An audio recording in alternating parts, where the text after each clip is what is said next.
Assalamualaikum warahmatullahi wabarakatuh. Ikhwani wa akhwati, azani Allah wa iyyakum.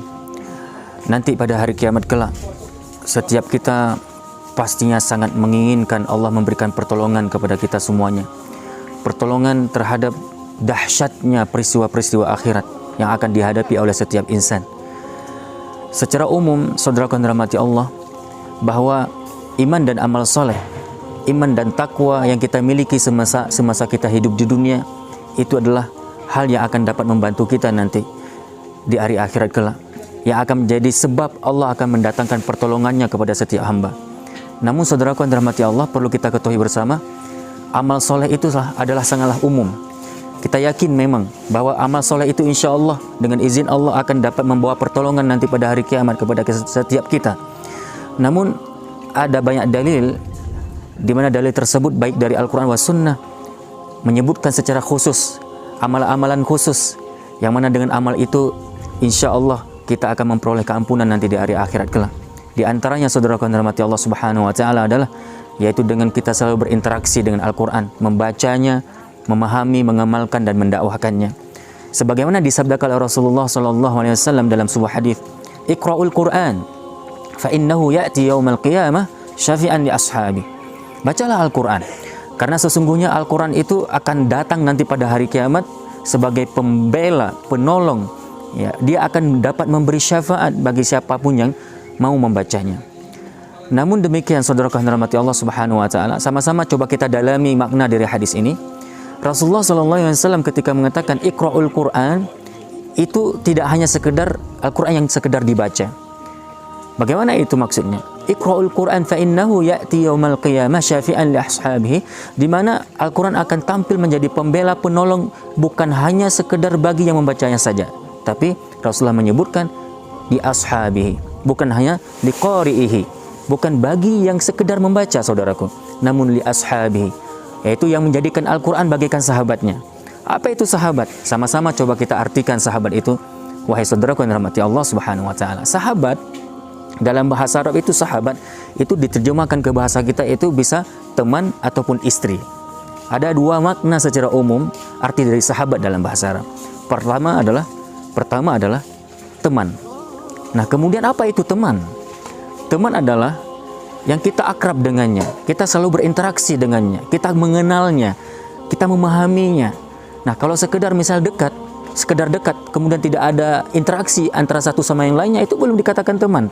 Semisal orang yang berada di sebuah angkot, di dalam sebuah bus, ya, misalnya dia menjadi penumpang, memang dempetan duduknya sambil bersanding bahu memang, namun itu belum dikatakan teman, wahai saudaraku, walaupun dekat. Kenapa? Tidak terjalin interaksi antara satu sama yang lainnya. Maka baru dikatakan teman apabila ada interaksi yang terjadi. Nah, begitulah kita menjadikan Al-Quran di dalam hidup ini. Kita harus menjadikan Quran itu bagaikan teman. Apa itu? Tidak hanya sekedar dekat. Mungkin hari ini banyak Al-Quran di rumah kita. Ya, di rumah-rumah orang Islam hari ini, kaum muslimin banyak jumlah Quran. Ada yang kecil Qurannya, ada yang besar ukurannya, ada yang berwarna, ada yang tidak berwarna. Bermacam-macam hari ini, ya, percetakan, mencetak Al-Quran, mencetak mushaf. Namun, ya, apakah kita membacanya? Apakah kita berinteraksi dengannya? Kalau memang sekedar dekat, iya saudaraku, memang kita dekat sangat posisinya secara fisik dengan Al-Quran. Di rumah-rumah kita banyak Al-Quran, di lemari ada Al-Quran, di kamar kita ada Al-Quran, di ruang tamu ada Al-Quran. Namun belum tentu kita dikatakan berteman dengan Al-Quran kalau kita belum membacanya, memahami, mengamalkannya, saudaraku. Itu arti teman.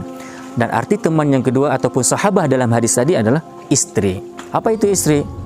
Yang selalu berdampingan dengan kita, yang selalu kita membersamai diri dengannya, bahkan sampai ke pembaringan pun bersamanya.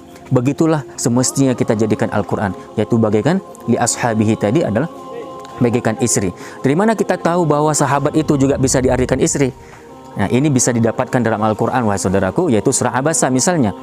Di ayat yang Allah firmankan, wa sahibatihi wa bani, dan istri-istri mereka akan berlarian dari anak-anak mereka itu. Jadi sahibah di sini adalah diartikan istri. Maka saudaraku yang dirahmati Allah Subhanahu wa Ta'ala, kita insya Allah pada hari kiamat kelak akan mendapatkan pertolongan dari Al-Quran. Al-Quran akan menolong kita pada hari kiamat dengan syarat apa? Kita harus jadikan Quran semasa hidup di dunia ini, Al-Quran itu bagaikan teman atau istri kita. Maka saudaraku yang dirahmati Allah, ya, Kalau kita coba perhatikan hari ini, ya, seandainya kita ingin melakukan sebuah perjalanan safar, kemudian ya dalam perjalanan safar itu sudah sampai ke kilometer misalnya 30. Tujuan kita sudah ingin ke kilometer 100 misalnya. Sesampai kita di kilometer 30, kelupaan kita membawa HP. Apa yang terjadi sama diri kita, saudaraku? Kita akan dapati diri kita, dan juga kita bisa lihat orang lain itu yang kelupaan bawa HP tadi, gelisah, gundah gulana, risau. Bahkan kalau memang dia memungkinkan untuk kembali ke tempat awalnya, dia akan kembali ke tempat awalnya. Walaupun sudah perjalanan jauh, gara-gara tinggal HP, dia akan kembali balik untuk mendapatkan HP yang tinggal tadi. Bahkan hari ini jangankan HP yang tinggal, saudaraku, chargernya, cas HP yang tinggal, kita sudah mulai gelisah. Nah, saudaraku, pertanyaannya sekarang, apakah hati kita ini segelisah ya ketika kita meninggalkan Al-Quran?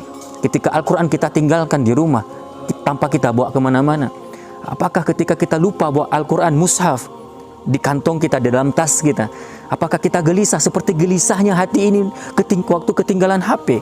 Maka saudara yang dirahmati Allah, coba kita perhatikan sejauh mana kedekatan kita dengan Al-Quran dan sejauh mana sudah kedekatan kita dengan yang namanya HP itu.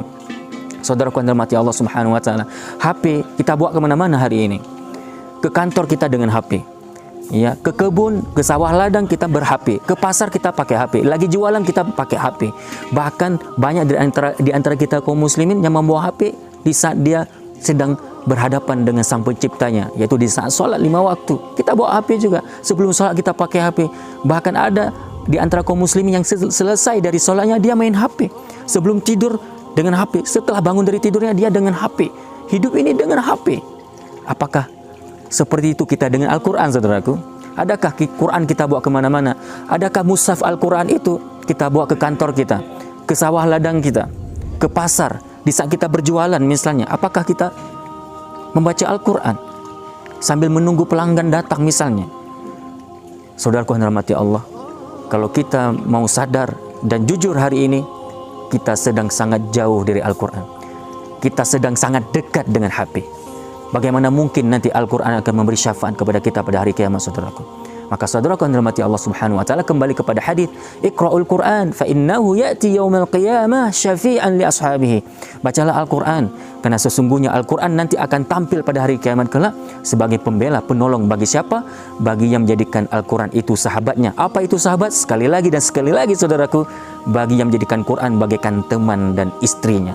Mudah-mudahan apa yang kami sampaikan ini bisa menjadi penyemangat kita, motivasi bagi kita semuanya untuk lebih dekat dengan Quran, dan semoga kita semuanya, insya Allah kami doakan, kami dan kita semuanya yang mendengar ini mendapatkan syafaat dari Al-Quran di hari akhirat kelak.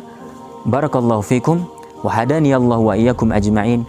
Subhanakallahumma wa bihamdika asyhadu an la ilaha illa anta astaghfiruka wa atubu ilaik. Wa akhiru da'wana alhamdulillahi rabbil alamin. Assalamualaikum warahmatullahi wabarakatuh.